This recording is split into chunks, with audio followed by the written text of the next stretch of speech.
Pahayag ng banal na Birhen, Maria na ipinahayag ng tagakita na si Enoch sa ganitong sagradong sandali. Nais naming ipaalala na ang bawat tao ay may kalayaan mula sa Diyos upang tuklasin ang kanyang sariling paniniwala at layunin ayon sa kanyang natatanging pag-unawa sa sansinukob na nakapaloob sa pananampalataya.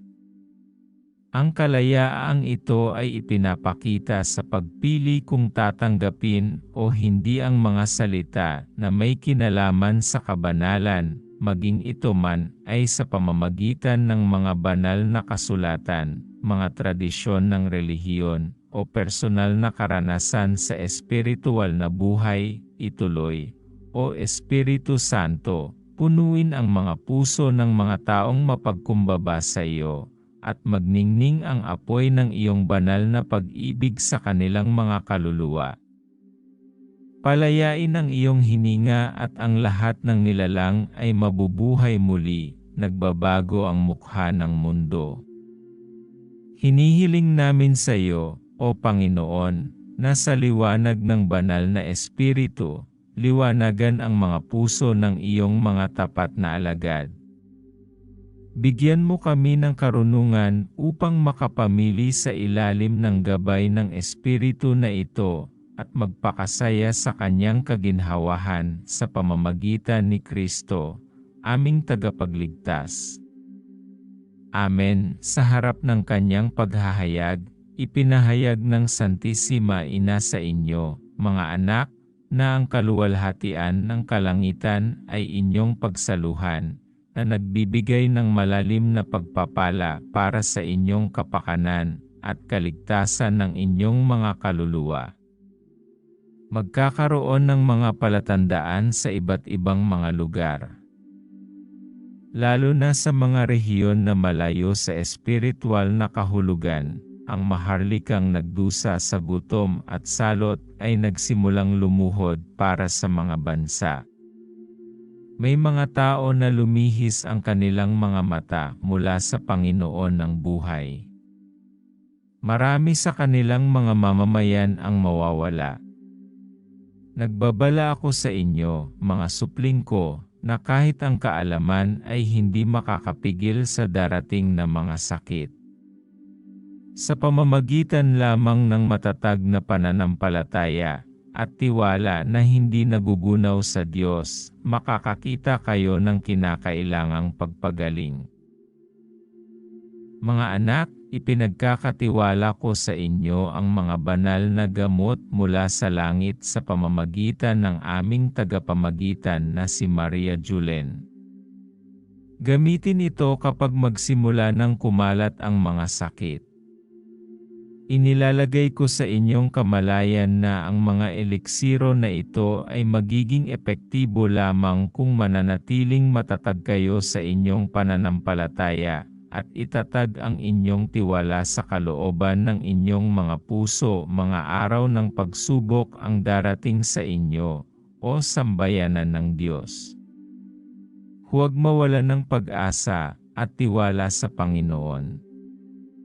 Isa ito sa maraming pagsubok na inyong kakaharapin, ngunit pinatitiyak ko sa inyo na sa Diyos at sa ilalim ng aking proteksyon, walang dahilan upang matakot.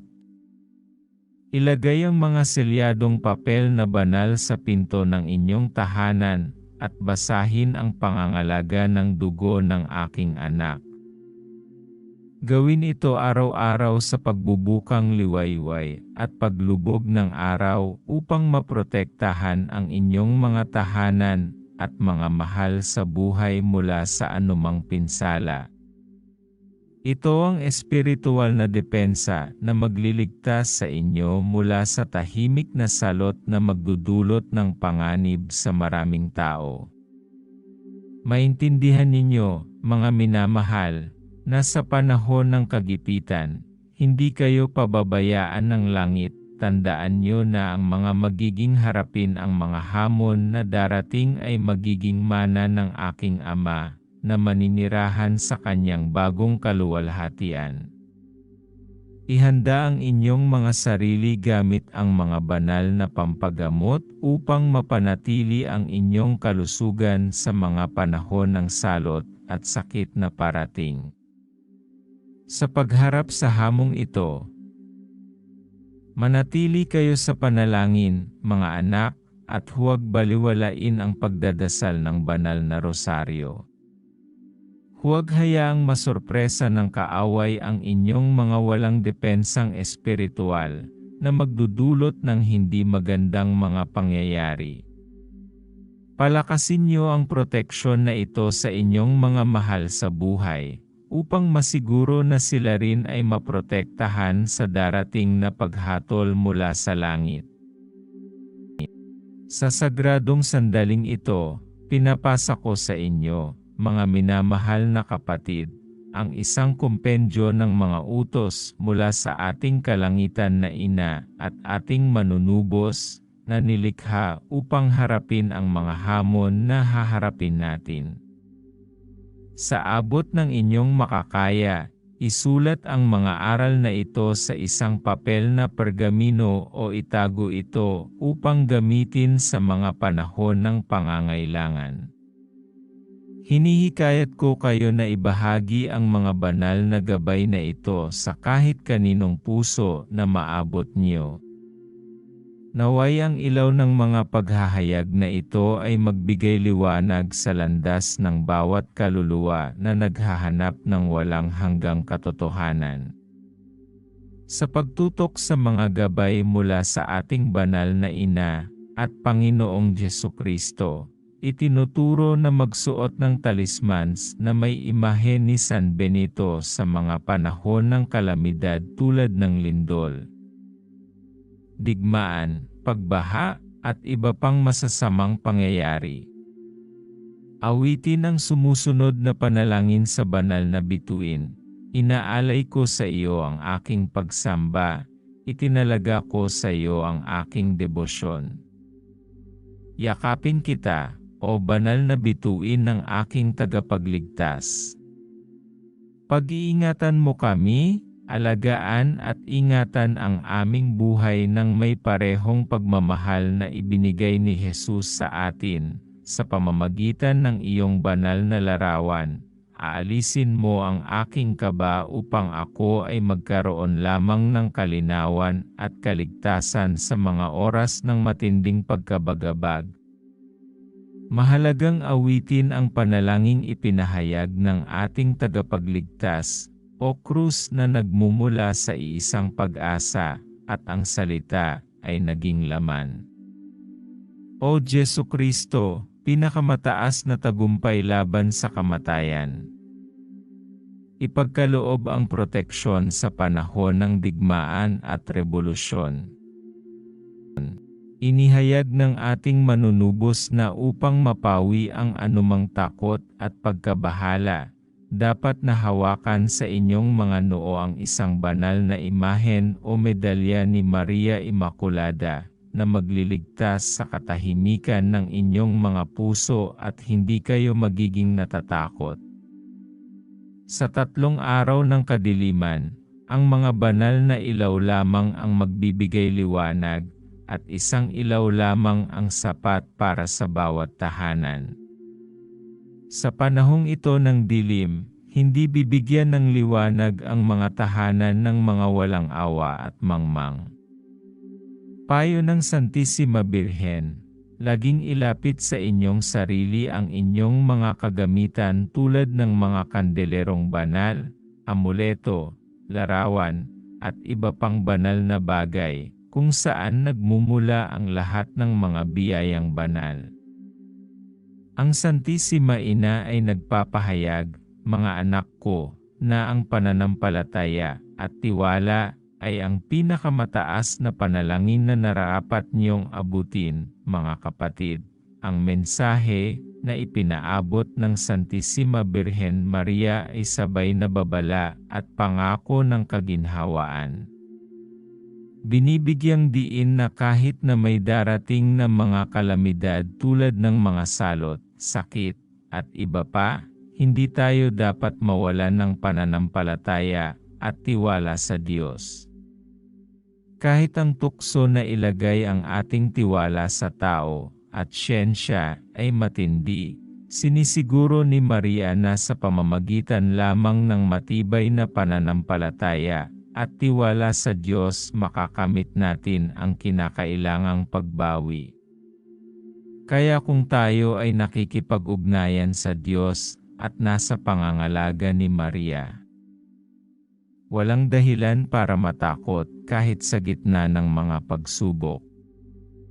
Ang mga ito ay maliit na bahagi lamang ng landas tungo sa walang hanggang kaligtasan.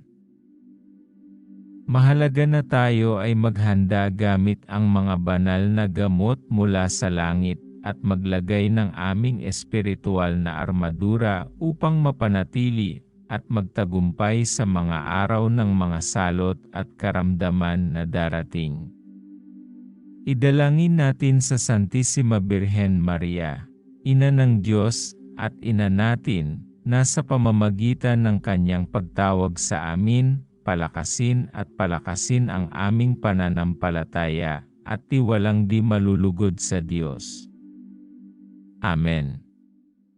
Maria, lumapit ka sa aming tulong, o Ina ng walang hanggang awa.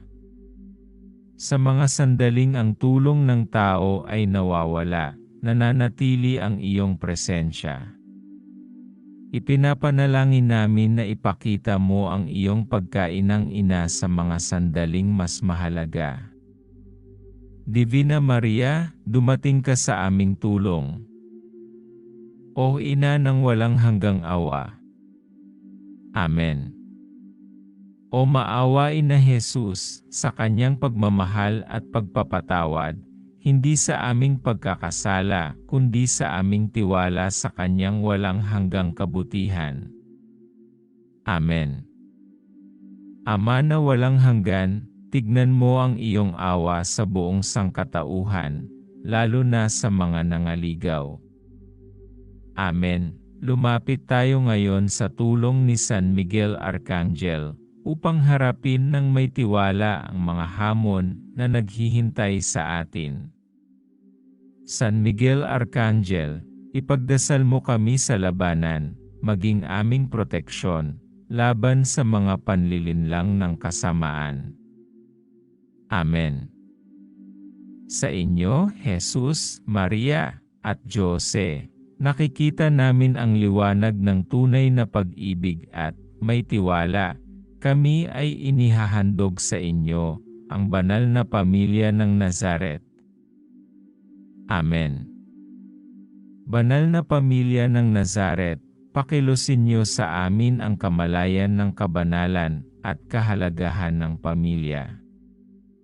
Jesus, Maria, at Jose, dinggin niyo kami at tanggapin ang aming mga panalangin. Amen. Kung gusto mong makita ang iba pang mga kwento ng pananampalataya tulad nito, mag-comment ka ng gusto ko sa ibaba. Hanggang sa muli.